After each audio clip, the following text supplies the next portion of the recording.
Okay, this is the P2 paper from June 2022. This is question number 9, which is exponentials and logs, but it's an exponential function. So let's just look at how I know that. It says this is a carbon dating question. We've got N stands for the number of grams in the item. K is the initial amount of carbon-14 present, so that's a constant. T is the number of years since the item was made, so that's the variable that's changing all the time.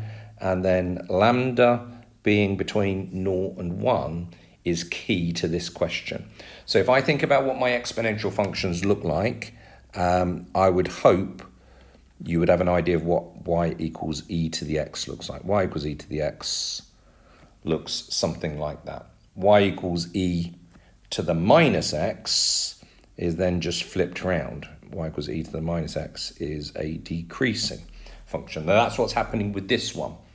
Why would you say that when we've got t being not lambda to the minus t, but because we've got n equals k and lambda's a fraction, I'm just going to call it a half for a second just to explain it.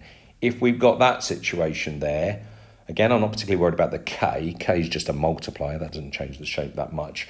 But the half to the t then is going to be 1 over 2t, which would be 2 to the minus t, which means that we're going to get this shape up here. You might need to replay that part of the video just to see where I've come from with that. But that's going to give me the first part then. Let's do the answer down here of part A. It says, can we sketch n against t? So yeah, I should be able to do that. N against t then here. So what I'm saying is, because lambda is a fraction, I'm going to get the equivalent of y equals e to the minus x, which I know the general shape of that. So this is going to be for, what was the equation? N equals k lambda to the t. Now we should really focus on what this value here is and in fact what's going on there. So one of the things first of all to say is that if I'm being strictly accurate here, we shouldn't have time being negative. So I should actually rub out all of this bit here. I don't think they're too worried about it on the mark scheme. And then what's the initial value there? Well, if t was equal to 0, I'd get n equals k lambda to the 0. Anything to the power of 0 is 1, so I'd get n equals k there. So I'd have that as my actual sketch now would be, for 2 marks, that's the sketch of the function so far. Okay, let's have a look at part B, C and D. So it says, given that it takes 5,700 years for the amount of carbon to reduce to half its initial value, can I find lambda? Can I show lambda's equal to something? Right, okay, so let's have a look at what they're saying with that. So part B, remember we said n is equal to k lambda to the t, and what they're saying is when t is equal to 5,700, just stop and check that the units are all correct. They are. They're not messing around with this one, but just make sure that they don't play around with this one. If t is equal to 5,700, they're telling me that n is equal to half the initial amounts. Well, even that's difficult. They could have said n was equal to 10,000 or 3,000 or something like that. If they say it's equal to half the initial amount, then they told us in the question that the initial amount was k. So n is equal to k over 2. I should be able to substitute that in now and actually solve the equation, but it's just a little bit tricky when we're looking at the initial part of this. So we're saying n is k over 2, so k over 2 is equal to k lambda to the 5,700. Well, straight away the k's can cancel, so I'm going to get a half is equal to lambda to the 5,700, okay, which means lambda is equal to a half to the power of, and it's the, I don't know how to say this, not the square root, not the cube root, the 5,700th root of a half, but the easiest way to do that is to do it as 1 over 5,700. So if you then do that on the calculator and it comes to the answer that we were trying to do originally that they asked us in the question. Let's just go back and have a look at that. They said, show that lambda is equal to that one there. Okay, so if they've told me that, that's now constant through the rest of the question. And this is the way that these questions go. This is why you need to practice some of them. Go and have a look at other ones that I've done on the site here, is because they get into a sort of a fairly familiar pattern here. So n is equal to k lambda t. So for part C, when I'm eventually going to be doing it, before I do that, I say, no.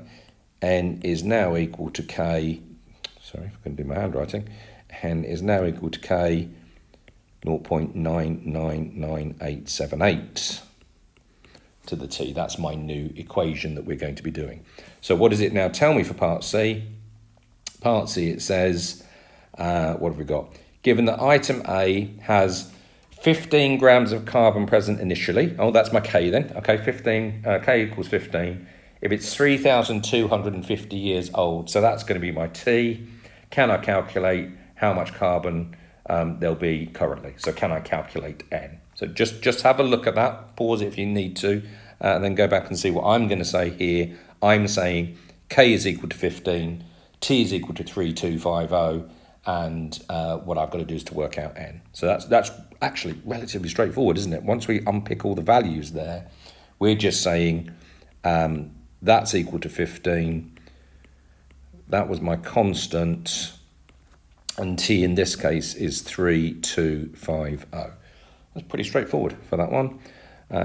Plug that one into the calculator, work it out, calculate it, go back and just check, and it says to 3 significant figures. I did it to 3 significant figures. Just make sure they're not messing around with the units at all, which they're not here. It's straightforward. 10.1 grams is the answer to part C. Okay, nearly there. Let's have a look at part D. What does this say? So part D says item B, so this is a different one, initially had 25 grams of carbon, and only 18 grams now remain. So they're telling me this is N this time, okay? This is K still, but this is N. And what they want to do is to work out what T is. They want to work out the age. And it says use algebra, calculate item B, but remember to the nearest 100 years when we're going to get our final answer. Okay, yeah, I thought we'd get something like that if we've got N equals K 0.99878 to the T. Well, last time we had those two, didn't we? And we were trying to work out that. So they wouldn't give me the same thing again to do. So this time they're telling me that N is equal to 18. They're telling me that K is equal to 25 this time. And I've just got to work out, if I've got the 9878 to the T there, I've got to work out what T is. Well, this is a pretty straightforward logs one now. Divide by 18 by 25. So that's going to be 0.999878 to the T. I'm going to leave the fraction in rather than and do it at the very, very end here. So if that's true, take log of both sides. So log of this value is equal to log of 0.999878 to the T. And why did we take logs? So we can use the power rule for the next bit. This power can just come down here. So I'm going to get log 18 over 25 is equal to T log 0.999878. And so T works out to be those values divided by each other. Log 18 over 25 divided by log 0.99978. Let's see what that works out to be. When we do it, it comes to 2,692.49, but it said to the nearest 100, didn't it? So 2,700 years is our final answer. So let's just go back and look at that very, very quickly then. So horrible looking question, question 9. Some people are going to give up on this, and you can definitely do parts of it. Practice this one. Go and have a look at the other ones on the site that are similar to this, because they're of a similar type. Even if you didn't get this first part with the knowledge of graphs, you can still go on and be just chucking values into this formula. So They gave me enough values to work out lambda. They told me k. I'm either finding n when I've got t, or I'm finding t when I've got n. So yeah, practice, guys. They'll get a little bit simpler the more that you do. Hopefully that makes sense.